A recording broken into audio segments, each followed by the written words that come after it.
هي الحلقات تحفظني بآيات من القرآن، هي الحلقات تملأني بحب المصطفى العدنان، هي الحلقات تحفظني بآيات من القرآن، هي الحلقات تملأني بحب المصطفى العدنان، وأخلص نيتي دوما لرب واحد ديان بروح ملؤها طهر. Sure Ra'd tefsiri 34. ayetten başlayıp okuyayımız inşallah. Bismillah, elhamdülillah, vessalatu vesselam ala Resulillah ve ala alihi ve sahbihi ecma'in. Esselamu aleyküm ve rahmetullahi ve berekatuh. Tövende diktanlağa İbn Kesir rahimahullah'ın Kur'an-ı Kerim tefsiri Uyguç tercümesi Ra'd suresi 34. ayetten başlayıp okuyayımız inşallah. Ba'de a'udhu billahi mineşşeytanirracim. Ula bu dünyada azapqa duçar boludu. Ahiretning azabi teximi qattiq boludu. Allah'ın azabıdan saqlagıcı bolmaydı. Taqvadarlarga va'da qilingan jannatning sifati shuki, uning ostidan o'stanglar iqib turdi. Uning mevalari tugumaydi. Hamish soy tushib turdi. Ayni shu taqvadarlarning oqibat baradigan joyidir. Kafirlarning oqibat baradigan joyi do'zaxdir. Kafirlarga berildigan jazo va taqvodarlarga berilgan mukofotning bayoni. Alloh taolo mushriklarning kufrlik qilganligi va Alloh taologa shirik keltirganligidan iborat ahvolidan xabar bergandan keyin kafirlarga berildigan jazoni va taqvodarlarga berildigan mukofotni bayon qilib mundaq deydi. Ular bu dunyoda azobga duchor bo'ladi. Yani müminlerin kolları bilen öldürüldü ve esir ilindi. Ahiretinin azabı tehimi qattiq boludu. Yani ula ahirette bu dünyada tartkan harlıqıdın neccesi qattiq azabqa duçar boludu. İmam Müslim ahiret azabının qattiq ekanligi haqida Peygamber aleyhisselamның bir-biriga la'nat aytishquchilarga mundaq deganligini rivoyat qiladi. Shek shubhisizki dunyoning azobi oxiratning azobiga qaraganda bek yengildir. Payg'ambar alayhissalom aytgandek, dunyoning azobi ma'lum muddat ichida tugaydi. Biroq oxirat azobi o't va ko'zik kishanlardan iborat bo'lib, bu o'tning harorati dunyo o'tining haroratiga nisbatan 70 hassa ortiqdir. Bu ko'zi kishanlarning ig'irligi va qattiqligini tasavvur qilish mumkin emas. Alloh taolo bu vaqtda mundaq degan: Shu kunda har ahadi Allohga osiylik qilganlarni Alloh jazolagandek jazolamaydi. Hem de hiç ahadi Allah bağlagandek bağlamaydı. Yo'q, ular qiyomatni inkar qildi. Qiyomatni inkar qilganlarga biz do'zaxni tayyorladik. Do'zax ularni yiroqdan ko'rgan chaqda ular do'zaxning g'azabdan qaynagan va hangirgan ovozini anglaydi. Ular zincir bilen bağlangan halda do'zaxning tar yeriga taşlangan çağda bu yerda ular o'zlarining ölümünü tilaydi. Ular bugün sizlar bir ölümni emas, talay ölümlerini tilanglar deyildi. Ularga aytqinki, shu do'zax yaxshimi yoki taqvodorlar va'da qilingan kirgen kişi mengü kalıdığan cennet yaxşımı? Cennet taqvodorlarga berilgan mukofotdir ve ularning ahiri bardığan joyidir. Taqvodorlarga va'da qilingan cennetning sifati shuki, uning ostidan o'stanglar iqib turdi. ya'ni jannatning o'stanlari jannatning hamma atrofiga jannat ahli qandoq va qayerga xolisa shu yerga qarab oqidi. Alloh taolo bu vaqtda mundaq degan: taqvodorlarga va'da qilingan jannatning sifati shuki, u yerda rangi o'zgarmagan suvdan o'stanglar, ta'mi o'zgarmagan sutdan o'stanglar, ichkichilarga lazzat bag'ishlaydigan maydan o'stanglar va sop hasaldan o'stanglar bo'ladi. Ularga jannatda bahramand bo'ladigan turli mevalar bo'ladi va Rabbi tarafidan mag'firat bo'ladi. Uning mevalari tugamaydi. Hamisha soy tushib turdi. Ya'ni jannatdagi mevalar, yemak-ichmaklar üzülüp qalmaydi va tugab qalmaydi.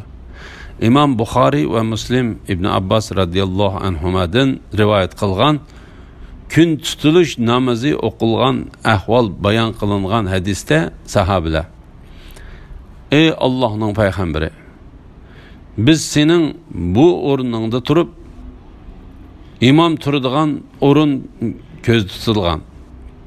Biz sening bu o'rningda turib bir narsa algandek qilganligingni, ondan arqonga dajiganligingni ko'rdik" deyishdi.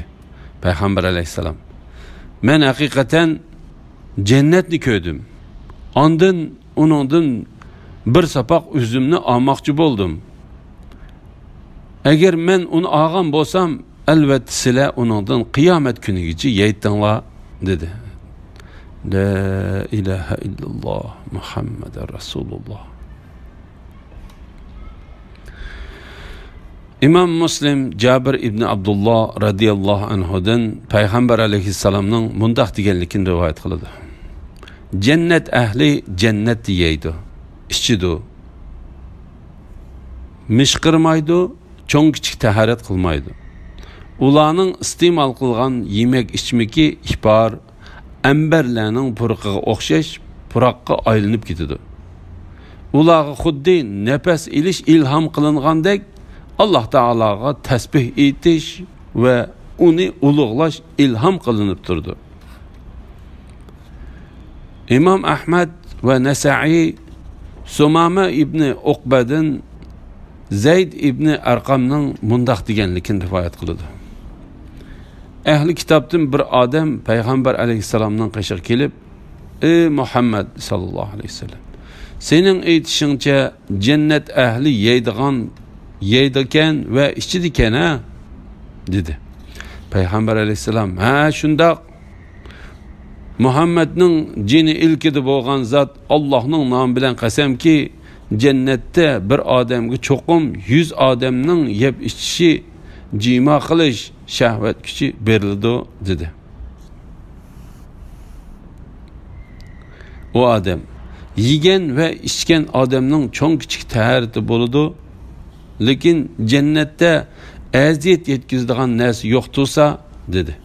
Payg'ambar alayhisalom: "Jannat ahlining cho'ng kichik tahorati tardir.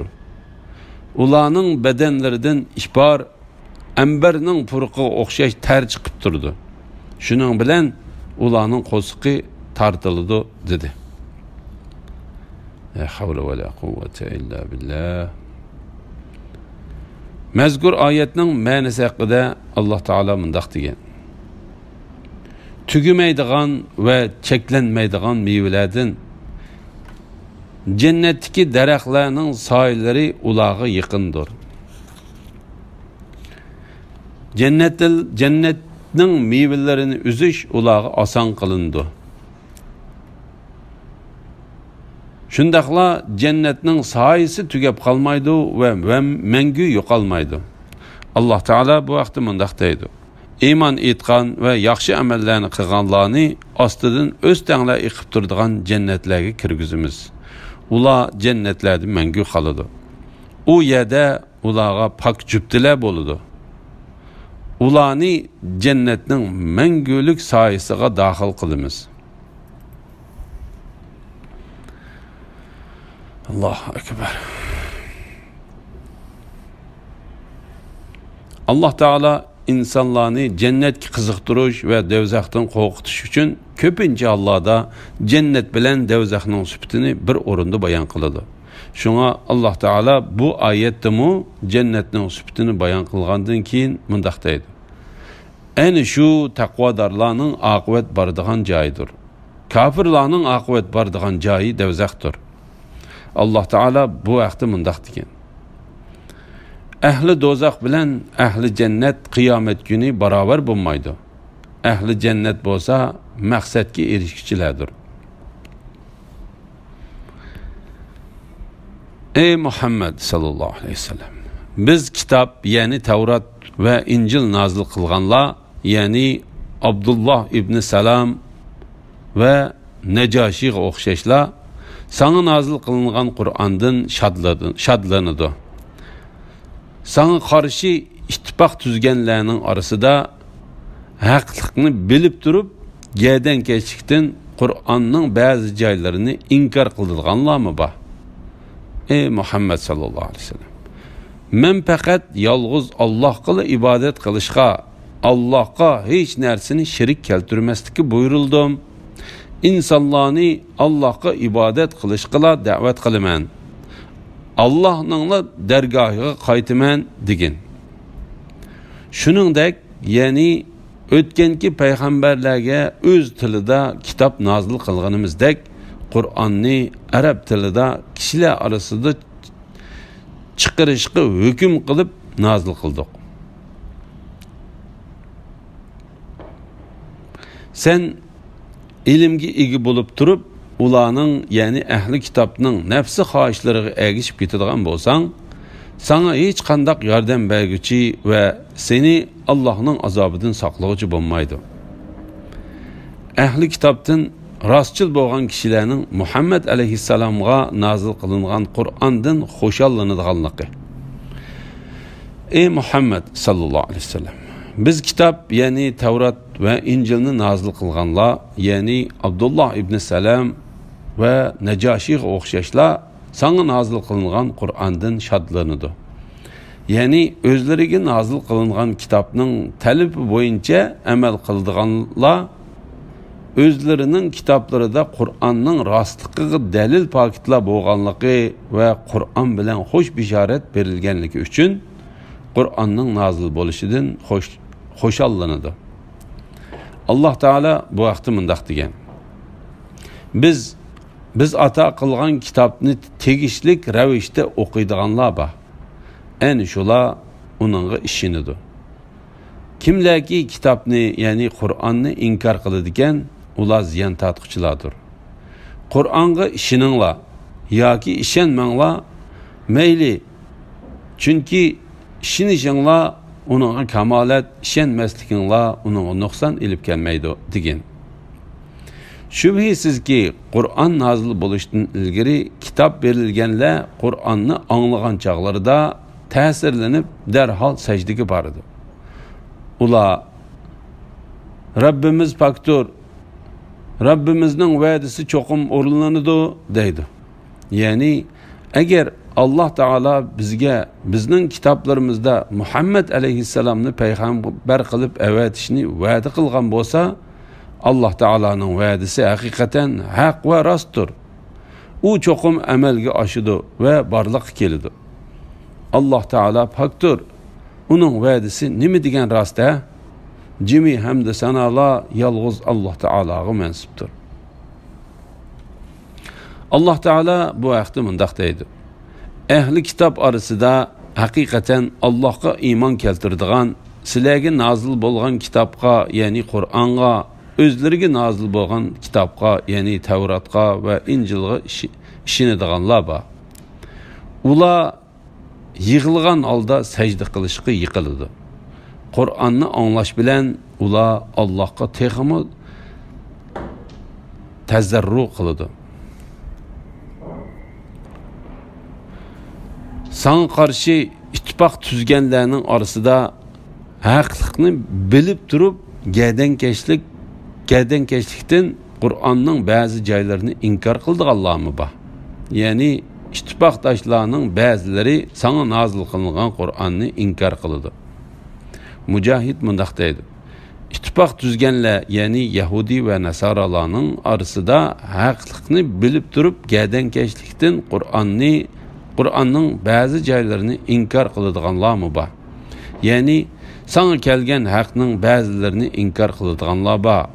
Qatada va Abdurrahman ibn Zayd qatorliqlarmi mushunga o'xshash tafsir qilgan. Ey Muhammad sallallohu alayhi vasallam, men faqat yolg'iz Allohga ibodat qilishga, Allohga hech narsani shirk keltirmaslikka buyurildim.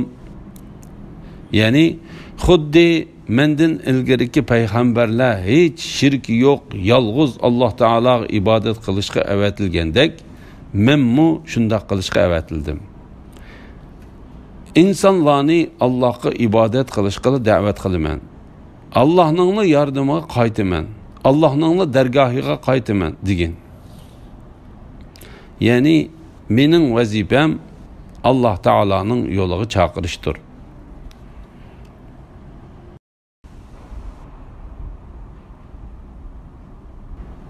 Mening barar va qaytar joyim Alloh taoloning dargohidir.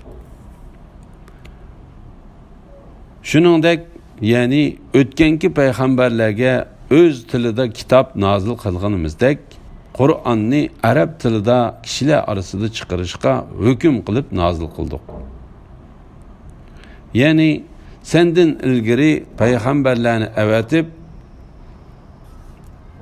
ularga osmondan kitoblarni nozil qilganimizdek, sana Qur'onni arab tilida kishilar orasida hukm chiqaradigan qilib nozil qildik. Qur'on bilan seni sharafga ega qildik. Uningga oldidanmi, orqasidanmi, ya'ni hech qaysi tarafidan botil yuzlanmaydi. U hikmat bilan ish qiluvchi, madhiyaga loyiq Alloh tarafidan nozil qilingandir. Deb sifatlangan bu ro'shan va ochiq bayon qilingan kitob Qur'on bilan seni sendan boshqa payg'ambarlardan ortiq qildik.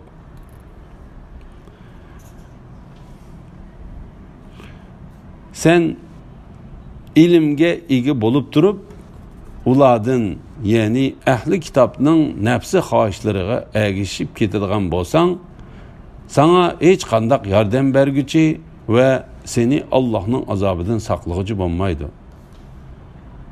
Bu ayet ilim egillerini Muhammed aleyhisselam ilip kelgan yo'lga kirib bo'lgandan keyin azg'unlarning yo'liga ergishib ketishdan qattiq qo'rqitdi.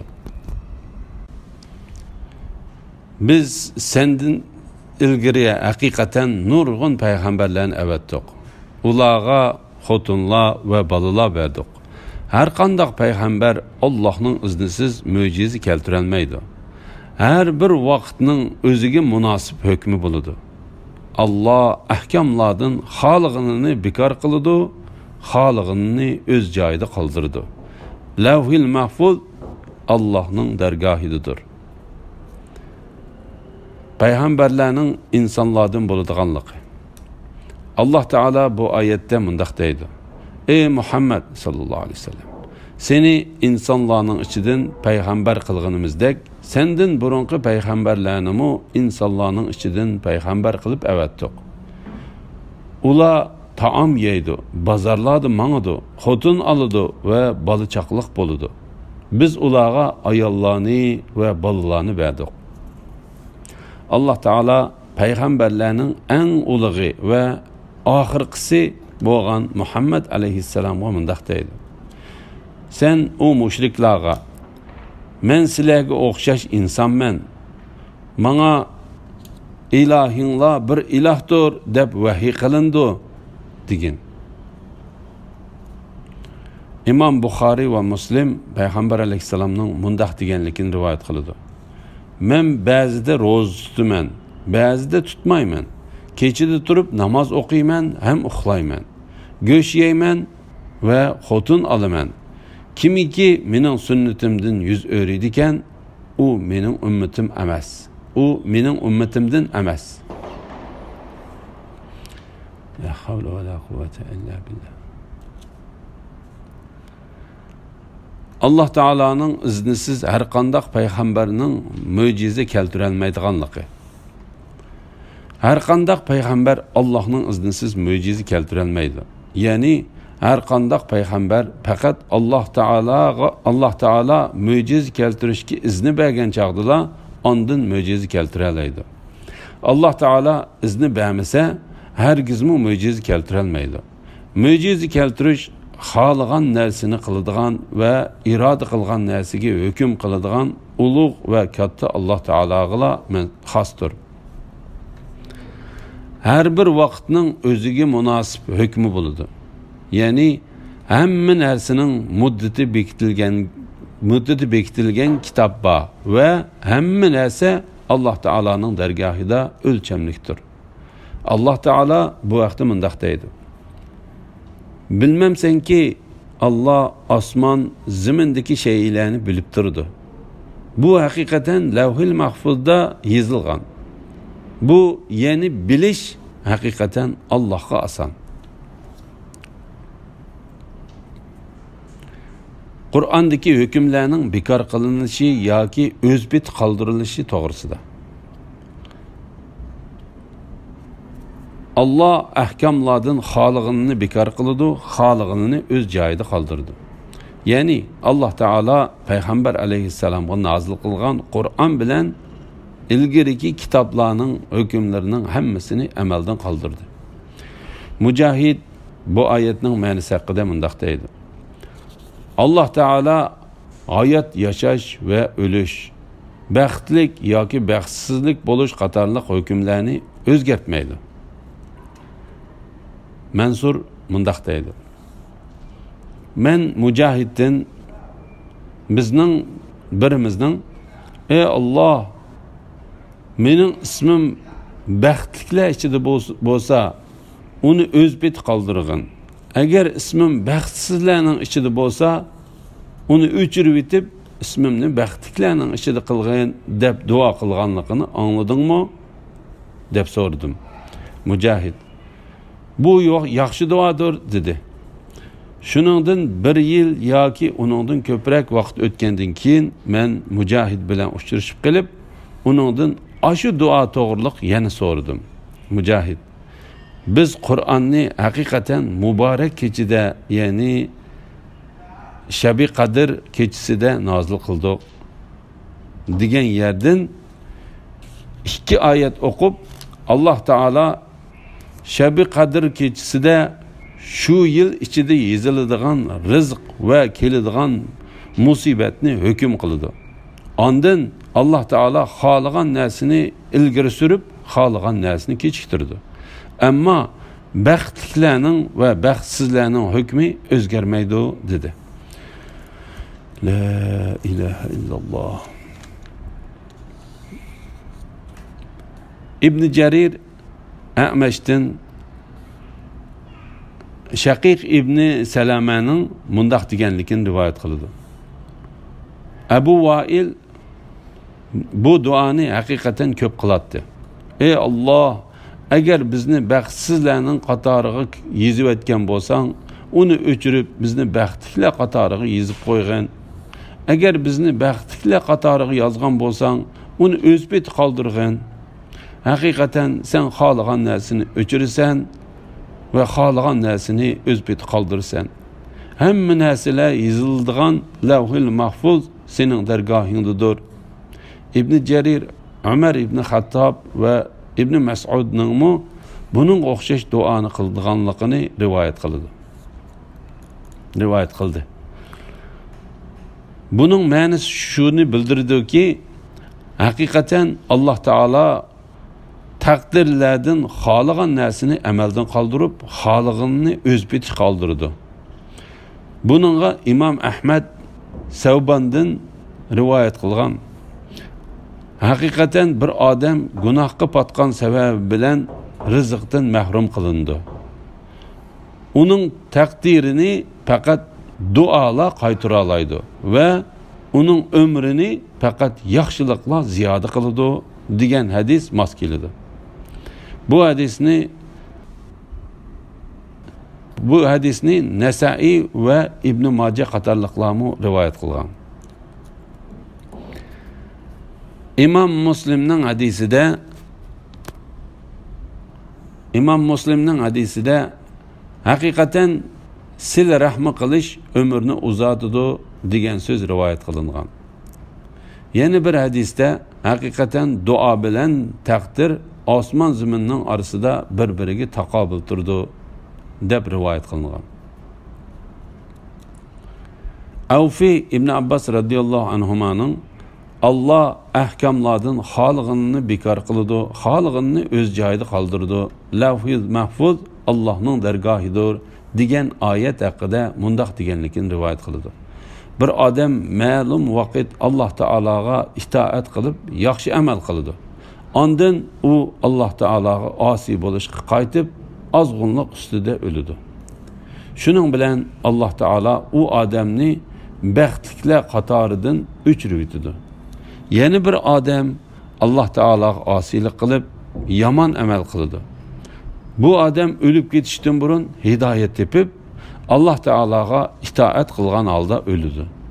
Shuning bilan Alloh taolo bu odamni baxtliklar qatoridan qildi. Said ibn Jubayr bu oyatning ma'nosi Allah xohlagan kishiga mag'firat qiladi, xohlagan kishiga azob qiladi. Allah hamma narsaga qodirdir degan oyatning ma'nosiga o'xshaydi dedi. Alhamdulillah. Allohga shukrlar bo'lsin. Yuqorida Ra'd surasi tafsiridan 39-oyatgacha angladinglar. Oxirini keyin qitimni o'qishimiz davomlashtiramiz inshaalloh. Va sallallohu ala Muhammad va ala alihi va sahbihi va sallam. Assalomu alaykum va rahmatullohi va barakatuh.